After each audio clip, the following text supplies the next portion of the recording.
in the days when I was young, I'm not a kid. You are now tuned in to Not Without Alonzo. Here's another crazy story. Sherm was the drug of choice. Yeah, tell him. I'm working on Friday and Saturday. Club packed on Friday. I come on Saturday night from the club. Somebody been in my house. And I used to keep this big ass Sparkles water bottle by my window. And because I was dealing with a lot of kids, I would just drop the change in there. I maybe drop $20, $30 a night in it, a weekend in this jar, right? The glass ones. I hear that thing, ching, ching, ching, ching. I love that shit, right?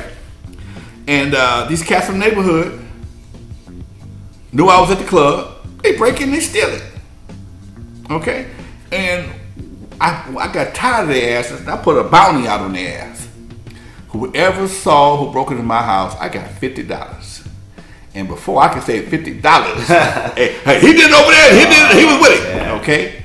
And I caught up with him, and sure enough, I caught up with him, and they were shermed up, and they told on themselves, okay? And I whooped their ass, okay? I whooped their ass, and after I whooped their ass, one of them, mama, please don't kill him, don't kill him, don't kill him. I'm taking his ass to jail. So I called the police. They wouldn't come to my house. Cops wouldn't come to my house. Was it that bad back then, or they just wouldn't come? They said, "We're busy right now. If you want to file charges, bring him to the courthouse. I swear to God, bring them in. What? Bring him to the courthouse, okay? Bring him to the jail, Carson jail. Wow. If you want to file a report, bring him to the. I'm gonna put him in my car. What the fuck? I put him in the car, in my van, and took him to Carson. What? I put him in my van and took him to Carson. I'm sitting in the lobby waiting. I said, "Detective, I've been there about an hour and a half." He said, "I said, Detective, what's going on?" "Oh, they confessed. They're on the way to county. I'm sorry." Oh, motherfucker. No bullshit. He asked me, because the detective was not the person on the phone. Okay. He says, "How the hell you get him in the car and come down here?" I said, "I just told him, let's go for a ride. Take him to the jailhouse, and the niggas turn themselves in." Damn. But I tell you what, though, that detective saved my ass later on. Really? The same detective saved my ass later on. We got to talking out in the lobby, okay? He said, you ought to become a fucking cop. You can get somebody in the car with no handcuffs. You must be pretty goddamn good, okay? I said, nah, man, look at them, they fucking hot. Yeah. But one of my last gun cases, I shot up in the air, and a guy, just so happened, usually I would leave. If I had to pull my gun or something, I would leave. Or I throw my gun in the safe. You gotta have a warrant to open up a safe. And just so happened, I shot up in the air, threatened the guy, told him to leave me the fuck alone. And no sooner I pulled the trigger, the cop turned the corner. Woo! He ran after the police. He got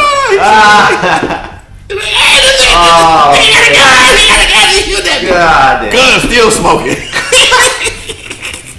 Motherfucker still smoking. Yeah. But you shoot up in the air. I shot up in the air. I shoot up at him. Let me see your gun. Hey, where we going? Yeah. They put us both in the car. We talking, but he done some shit to my dad's girlfriend. I was pissed at him anyway. And they booked me for attempted murder. Damn. They booked me for attempted murder. Talking about a scared motherfucker. Yeah, man. Attempted murder. They ain't shooting nobody. Yeah. But that's how they do you. They put you, they use all these high ass charges to sweat your ass, and then as time progresses, they drop it down, drop it down. But for the first 6 hours, it was attempted murder. Yeah, it's been a long 6 hours. Man. And so now he gets out. He gets out on an OR. He didn't go to court. They let his ass go. Okay, I'm in jail for attempted murder. Okay, now they changed shifts at the Carson station, and the cat who the detective, he was on the duty. He do a check. He see me in the cell. What the fuck you doing here? I told him what happened. Okay, hey man, this guy broke into my house. Me and this guy got into it. I shot up in the air. They booked me for attempted murder. I ain't shooting nobody. She said, "You sure?" I said, "No, man, I ain't shooting nobody." I think the way he was standing, if I'd have shot at him, I'd have hit some glass, a building, or something. I said, "I shot up in the air, just get him off of me." He said, "Cool, I'll be right back." He disappeared for like 3 or 4 more hours. By this time, I'd already called my dad, bailed me the fuck out. Okay, My bail was $12,000. Okay. Cost me $1250, plus the bail bond and shit. And he says I got out on bail.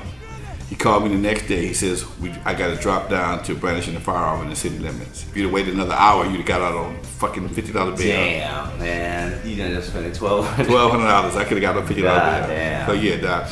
I mean, this kind of story. I mean, this kind of shit. When I tell people this kind of shit, nobody believes it.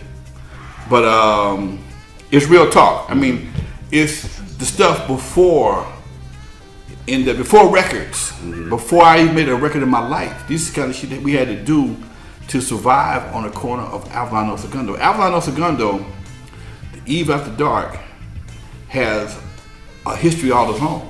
Mm-hmm. Okay? The Doodles has a story all its own. Skateland has a story all its own. Mm-hmm. And all those stories are stories that start and end with Alonzo.